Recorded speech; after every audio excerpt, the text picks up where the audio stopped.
السلام علیکم. السلام حبیبی. کیا خواتین ایسا نہیں کر سکتی کہ عدالت میں کورٹ میرج کر لیں؟ اصل بات ہے عدالت میں کورٹ میرج کر لیں وہی شریعت کی خلاف ورزی ہے، کیونکہ عدالت کورٹ میرج کو جائز تو قرار دیتی ہے، لیکن آپ کو پتہ ہونا چاہیے ہمارا جو لا ہے وہ برٹش لا ہے. برٹش لا میں تو عورت اور مرد زنا بھی کر لیں اکٹھے تو رضامندی سے کر لے تو گناہ نہیں. یعنی آپ کورٹ میرج کو اس وقت جائز قرار نہیں دے رہی شرع اعتبار سے؟ دینا ہے 2-3 اس میں مسائل ہیں جس کی وجہ سے کورٹ میرج جو ہے وہ اسلام کے بالکل اپوزٹ ہے. کورٹ میرج میں سب سے پہلی بات یہ ہے کہ ولی نہیں ہوتا. عورت کو اللہ تعالیٰ نے ولی کو کیوں پابند کیا ہے؟ ولی کون ہوتا ہے؟ پہلے میں سب کو یہ بتاؤں. ولی آپ کا یا باپ ہے یا آپ کا بھائی ہے، جو آپ کا قریب ترین رشتہ دار ہے، جو کہ آپ کی ذمہ داری اٹھا رہا ہے. عام طور پہ باپ ہی ہوتا ہے. باپ اگر نہ ہو، موجود نہ ہو، تو بعض اوقات چچا، بعض اوقات بڑے بھائی. شریعت مرد کو ہی کیوں ولی مقرر کرتی ہے؟ اصل بات یہ ہے کچھ معاملات میں جیسا کہ میں نے آپ کو بتایا کہ عورت دماغی طور پر فیصلے مرد کے مضبوط زیادہ ہوتے ہیں، اور یہ ہم عورتوں کو جتنا اس بات کا پتہ ہے اتنا کسی اور کو پتہ نہیں ہے. ہم نے شادی کرنی ہو ہم رشتہ دکھائیں گے، ہم سارا کچھ کر لیں گے، فیصلہ کرنے کو ہم ذمہ داری لینے کو تیار نہیں ہوتے. کیا خیال ہے آپ ہو جاتی ہیں؟ آپ ہو جاتی ہیں کسی کے شادی کا فیصلہ کرنے کے لیے ذمہ دار؟ کوئی کاروبار نیا شروع کرنا ہے، میں کہتی ہوں گھر خریدنا ہونا، مرد ہمیں گھر دکھا دیتے ہیں، ہم اس کی ذمہ داری لینے کو تیار نہیں ہوتے. کوئی بھی کانٹریکٹ آپ نے کرنا ہو، کوئی نیا کام کرنا ہے، عورت اتنا اپنے آپ کو مضبوط نہیں سمجھتی نہ، کیونکہ جب آپ فیصلہ کر لیتے ہو تو آپ کو ذمہ داری بھی لینی پڑتی ہے. مرد ہی فیصلہ کرتا ہے اور پھر مرد اس کی ذمہ داری بھی لیتا ہے.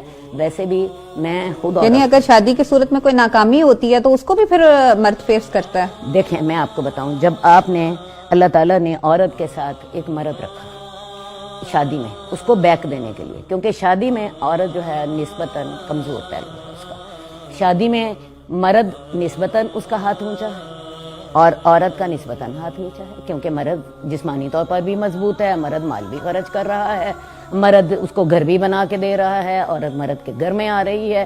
مرد کا ہاتھ اونچا ہے، عورت کا نیچا ہے. اللہ تعالیٰ نے عورت کو بیک دی ہے ولی کے ساتھ، اور عورت کو یہ بات سمجھنی چاہیے کہ اگر وہ اس بیک سے فائدہ نہیں اٹھاتی تو وہ نقصان اپنا کرتی ہے. ولی اس کے لیے ایک سوشل انشورنس ہے. دیکھیں ولی اس کے لیے کیا کچھ کرتا ہے، میں آپ کو یہ پوائنٹس بتاتی ہوں. ولی سب سے پہلے اس کے لیے رشتہ ڈھونڈتا ہے. کیا خیال ہے ایک عورت اکیلی رشتہ ڈھونڈ سکتی ہے؟ اس کا دائرہ کار صرف اپنے گھر تک یا زیادہ سے زیادہ بات ہے اپنے یونیورسٹی اور کالج تک ہے، جبکہ اس کے باپ کا یا اس کے جو بھائی ہیں وہ زمانے میں چلتے پھرتے ہیں، ان کا دائرہ کار بہت کھلا ہے. دوسری بات، ولی چیک کرتا ہے یہ لڑکا میری بیٹی کے قابل ہے یا نہیں ہے. عورت اس قابل تو ہے ہی نہیں ہے. عورت تو اتنی بے وقوف ہوتی ہے، وہ اتنی سی بات پہ دھوکہ کھا جاتی ہے. مرد اسے کہتا ہے مجھے تم بڑی حسین لگتی ہو، مجھے تم سے محبت ہے. عورت تو اتنی بے وقوف ہے، صرف ان 2 جملوں کے پیچھے اپنی عزت برباد کر بیٹھتی ہے. مرد اتنا بے وقوف نہیں ہوتا. تیسری بات، ولی جو ہے وہ اس کی شادی کے انتظامات کرتا ہے. آج ہمارے معاشرے میں شادیاں جتنا بڑا مسئلہ بن گئی ہوئی ہیں، مرد اس پر پیسہ بھی لگاتا ہے، مینج بھی کرتا ہے. عورت اکیلی یہ کام کر سکتی ہے؟ نہ مینج کر سکتی ہے نہ پیسہ لگا سکتی ہے. چوتھی بات، نکاح ہو جانے کے بعد، شادی ہونے کے بعد اصل ولی کا کام شروع ہوتا ہے.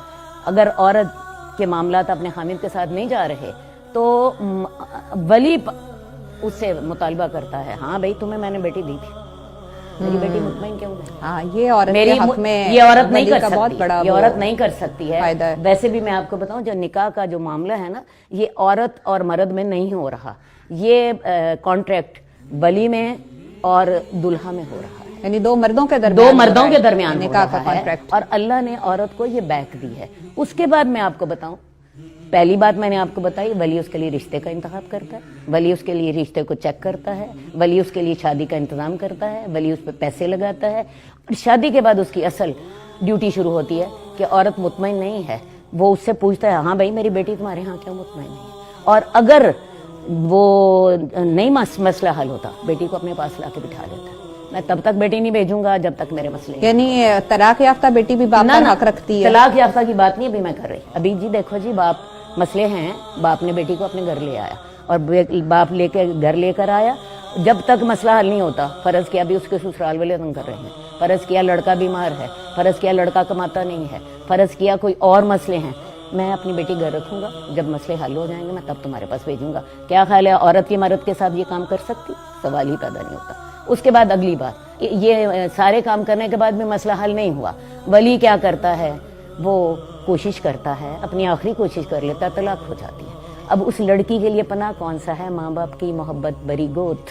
وہ ماں باپ کے پاس آتی ہے, اپنے دکھ وہاں پہ سناتی ہے. اور پھر سب سے بڑی نیکی یہ ہے کہ ایک بیٹی ماں باپ کے پاس آئی اور ماں باپ نے اس کا گھر دوبارہ بسایا.